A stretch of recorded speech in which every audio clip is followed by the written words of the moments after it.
রাসূল করিম সাল্লাল্লাহু আলাইহি ওয়াসাল্লামের কাছে কোন ব্যক্তি যদি এসে বলতো যে ইয়া রাসূলুল্লাহ, যে আমার এরকম একটা সমস্যা হয়েছে, রাসূল করিম সাল্লাল্লাহু আলাইহি ওয়াসাল্লাম তার সমস্যাটা দোয়ার মাধ্যমে তিনি দূর করে দিতে পারতেন। কিন্তু রাসূল করিম সাল্লাল্লাহু আলাইহি ওয়াসাল্লাম তিনি কি করতেন, তিনি এই ব্যক্তির যেন আর কোনো আগামীতে সমস্যা না হয়, তিনি সর্বদা এটাই চেষ্টা করতেন। যেমন রাসূল করিম সাল্লাল্লাহু আলাইহি ওয়াসাল্লামের কাছে একজন সাহাবী রাদিয়াল্লাহু তাআলা আনহু আসলেন, তার নাম সাদ ইবনে আবি ওয়াক্কাস রাদিয়াল্লাহু তাআলা আনহু। তিনি আসার পরে বললেন যে ইয়া রাসূলুল্লাহ, আপনি আমার জন্য দোয়া করুন যেন আমি মুস্তাজাবুদ দাওয়া হয়ে যাই। মুস্তাজাবুদ দাওয়া মানে আমি যখনই দোয়া করব আমার দোয়া কি হয়ে যাবে, সাথে সাথে কবুল হয়ে যাবে, একে বলে মুস্তাজাবুদ দাওয়া। হে রাসূল, আপনি আমার জন্য দোয়া করেন, আমি যেন যে দোয়া করি সেই দোয়া কি হয়ে যায়, সাথে সাথে কবুল হয়ে যায়। তো আল্লাহ রাসূল সাল্লাল্লাহু আলাইহি ওয়াসাল্লাম তার জন্য আল্লাহর কাছে দোয়া করতে পারতেন, কিন্তু আল্লাহ রাসূল সাল্লাল্লাহু আলাইহি ওয়াসাল্লাম সাদ ইবনে আবি ওয়াক্কাস রাদিয়াল্লাহু তাআলা আনহুকে বললেন যে সাদ, শোনো, তোমাকে মুস্তাজাবুদ দাওয়া হওয়ার জন্য একটা পদ্ধতি আমি বলে দিচ্ছি। তুমি মুস্তাজাবুদ দাওয়া হতে পারবা, তুমি যখনই দোয়া করবা আল্লাহ সাথে সাথে কি করে নিবে, তোমার দোয়া সাথে সাথে কবুল করে নিবে। এর একটা পদ্ধতি বলে দিই, তোমার খাবারটা হালাল করো।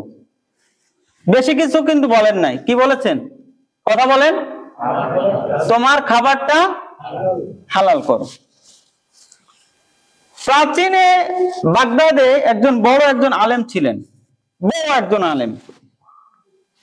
তিনি তার স্ত্রীকে বললেন যে আমি আমার জীবদ্দশায় তোমাকে যতদিন বিবাহ করেছি হালাল খাবার ছাড়া আমি আমার বাড়ি আনি নাই। আমার বাচ্চা হয়েছে, এই বাচ্চাকে শুধুমাত্র তুমি দুধ পান করাবা, অন্য কোনো মহিলা যেন আমার বাচ্চাকে দুধ পান না করায়। তিনি কাজের জন্য বাইরে চলে গেলেন, বড় আলেম, মহিলা বাড়িতে একা। হঠাৎ করে একজন মহিলা আসলো, তার বাচ্চা কাঁদতেছে। তিনি এই মহিলার জন্য খাবার আনার জন্য ভিতরে গেলেন। ভিতরে যখনই গেলেন, ওই মহিলা দেখতেছে বাচ্চা কাঁদতেছে, তিনি উঠিয়ে তার বুকের দুধ পান করালেন। তিনি মেহমানদারি করার জন্য যে খাবার তিনি আসার পরে দেখলেন যে বাচ্চাকে দুধ পান করানোর পরে রাখতেছে, তিনি কেঁদে দিলেন। দেওয়ার পরে বলতেছেন যে আপনি তো আমার বড় একটা ক্ষতি করে ফেললেন। বলতেছে কেন? তো বলতেছে আমার স্বামী বলেছে যে আমার বাচ্চাকে আমি যেন ছাড়া আর কেউ যেন দুধ না পান করায়, আপনি এটা কি করলেন? এর ফলাফলটা কি হলো? ওই আলেম যখন মারা গেলেন, তার সন্তান ওই দেশের নামকরা একজন আলেম হলো। কিন্তু তিনি যখন হাদিস বর্ণনা করেন, তিনি বলতেছেন যে আমি যখন হাদিস বর্ণনা করি তখন মাঝে মাঝে আমি ভুলে যাই। তো তিনি তার জীবনীতে এটা বলতেছেন যে আমার মনে হয় যে ওই মহিলা আমাকে দুধ পান করিয়েছিল, এতটুকুর জন্য আমি মাঝে মাঝে হাদিস ভুলে যাই। রাসূল করিম সাল্লাল্লাহু আলাইহি ওয়াসাল্লাম সাদ বিন আবি ওয়াক্কাসকে বললেন যে মুস্তাজাবুদ দাওয়া হতে পারবা, একটা কাজ করবা, সেটা হলো তোমার খাবারটাকে কি করো, হালাল করো। সাদ ইবনে আবি ওয়াক্কাস তার খাবারকে হালাল করলেন। রাসূল করিম সাল্লাল্লাহু আলাইহি ওয়াসাল্লাম তার জন্য দোয়া করলেন। আল্লাহ রাসূল সাল্লাল্লাহু আলাইহি ওয়াসাল্লাম ইন্তেকাল হয়ে গেল, তিনি চলে গেলেন দুনিয়া থেকে। এরপরে হযরত ওমর রাদিয়াল্লাহু তাআলা আনহু খিলাফতে অধিষ্ঠিত। তখন হযরত ওমর রাদিয়াল্লাহু তাআলা আনহু রাজ্য চালাচ্ছেন।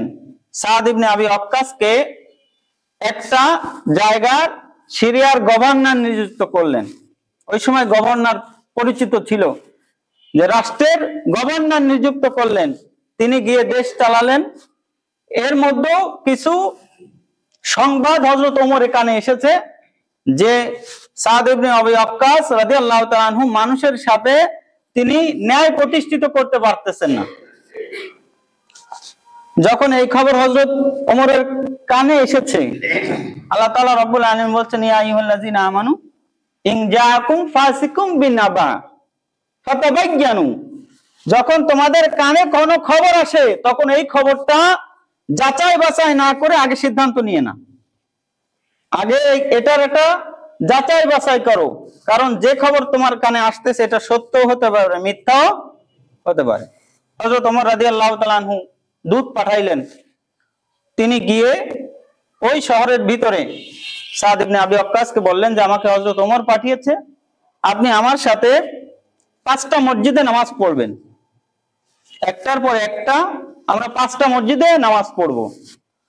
প্রথম মসজিদে নামাজ পড়লো দূত, সাথে সাদ ইবনে আবি ওয়াক্কাস সাথে আছেন। নামাজ পড়ার পরে ওই দূত বলতেছে, নামাজ শেষ, তিনি উঠে দাঁড়িয়েছেন, দাঁড়ানোর পরে বলতেছেন যে হযরত ওমর আমাকে পাঠিয়েছেন, আপনাদের এই রাষ্ট্রের দায়িত্বে আছে সাদ ইবনে আবি ওয়াক্কাস, তিনি এই রাষ্ট্রের প্রধানমন্ত্রী, তার বিরুদ্ধে যদি কোনো অভিযোগ থাকে আপনারা এখানে বলতে পারেন। প্রথম মসজিদ, সবাই এক সমস্যারে উঠে বলল যে সাদ ইবনে আবি ওয়াক্কাসের বিরুদ্ধে আমাদের কোনো অভিযোগ নাই, তিনি অত্যন্ত সুন্দরভাবে আমাদের দেশ চালাচ্ছে। প্রথম মসজিদের এটা শোনার পর তারা দ্বিতীয় মসজিদে গেল, তৃতীয় মসজিদে গেল, চতুর্থ মসজিদ, পঞ্চম মসজিদ। নামাজ পড়ার পরে তিনি উঠে দাঁড়ান, আমি হযরত ওমরের দূত, আমাকে পাঠিয়েছেন হযরত ওমর রাদিয়াল্লাহু তাআলা আনহু, আপনাদের শাসক সম্পর্কে যদি কোনো আপনাদের অভিযোগ থাকে আপনারা বলতে পারেন। সবাই উঠে দাঁড়িয়ে সমস্যারে বলল, আমাদের কোনো অভিযোগ নাই, আমাদের কোনো, তার প্রতি আমাদের কোনো তিক্ততাও নাই, রিক্ততাও নাই, কোনো কিছু নাই, আমরা তার এই শাসকের প্রতি আমরা সন্তুষ্ট। তিনি তো এখন চলে যাবেন, যাওয়ার আগেই বলতেছেন যে আল্লাহি, আল্লাহর কসম করে বলি যে আপনারা এখানে যত মানুষ আছেন এই মানুষকে আমি আপনাদেরকে বলতেছি, যদি কোনো অভিযোগ থেকে থাকে তাহলে আপনারা কোনো ভয় নাই, কোনো দ্বিধা নাই, কোনো সংকোচ নাই, আপনারা বলতে পারেন। পিছন থেকে একজন মানুষ উঠে দাঁড়িয়েছে, দাঁড়ানোর পরে বলতেছে সাদ ইবনে আবি ওয়াক্কাস সম্পর্কে যে আমাদের শাসক যিনি, তিনি প্রথমত যুদ্ধের জন্য ভয় পান। কাকে বলতেছে?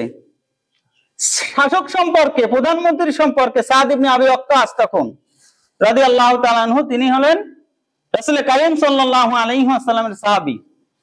বলতেছে যে তিনি যুদ্ধে জড়ানো ভয় পান। কাকে বলতেছে? সাদ বিন আবি ওয়াক্কাসকে। কোন সাহাবী?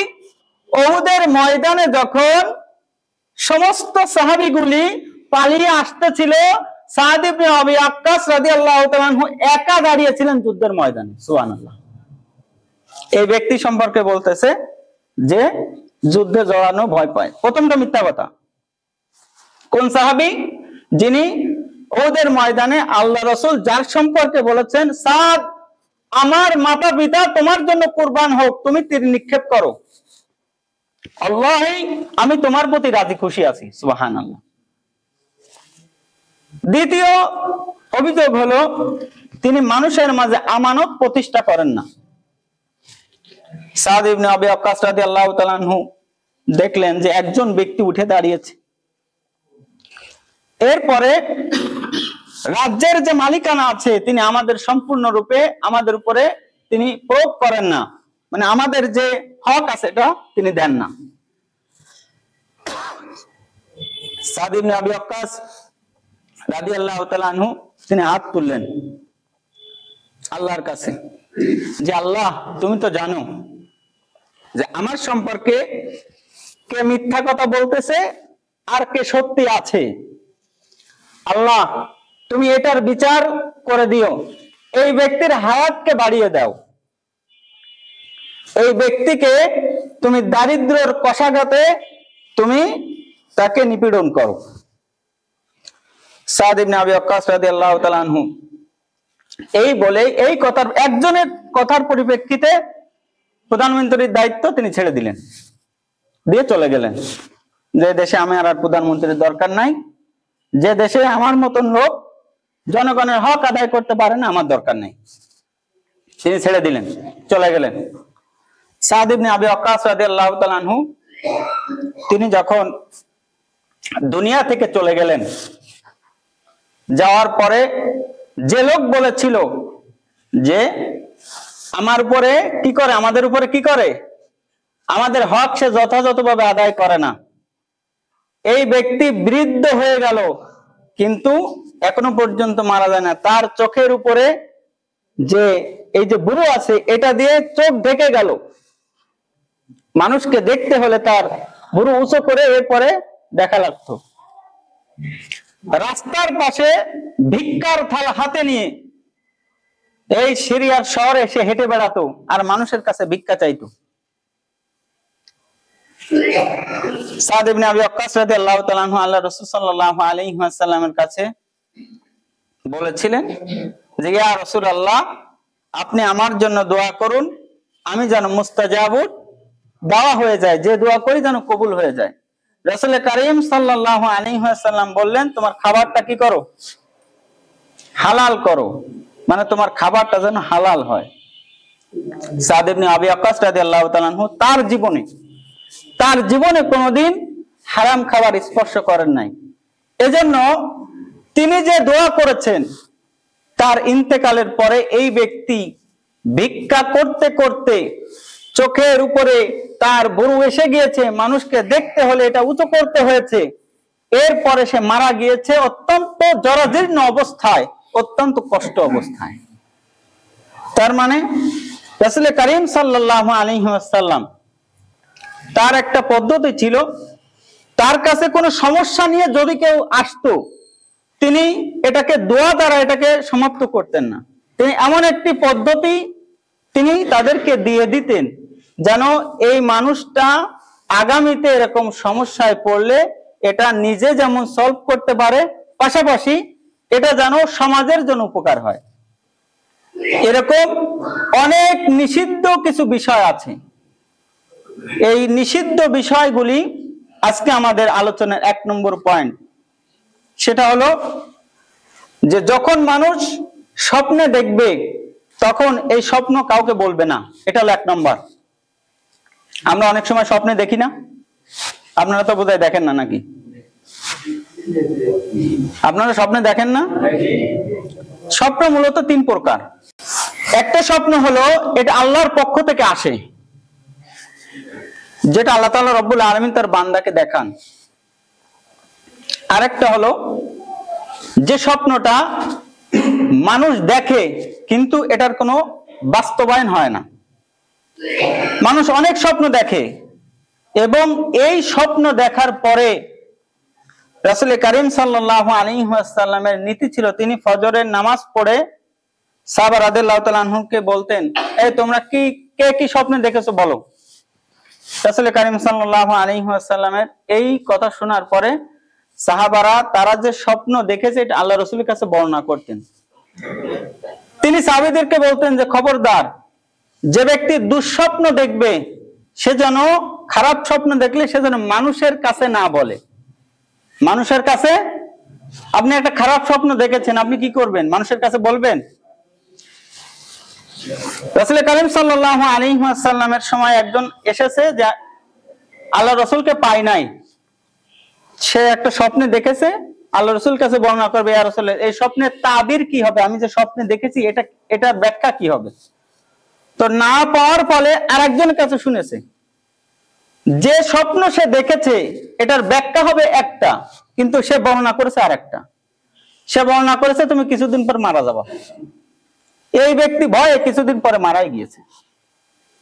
তার মানে স্বপ্নের যে তাবির, আপনারা জানেন কোরআনুল কারিমে সূরাতুল ইউসুফের মধ্যে ইউসুফ আলাইহিস সালাম যে স্বপ্নে দেখেছিলেন, তার বাবাকে তিনি সর্বপ্রথম স্বপ্নের ব্যাখ্যা বলেছিলেন যে বাবা, রাআইতু আহাদা আশারা কাওকাবা ওয়াশ শামসু ওয়াল কমার রাআইতুহুম লি সাজিদিন।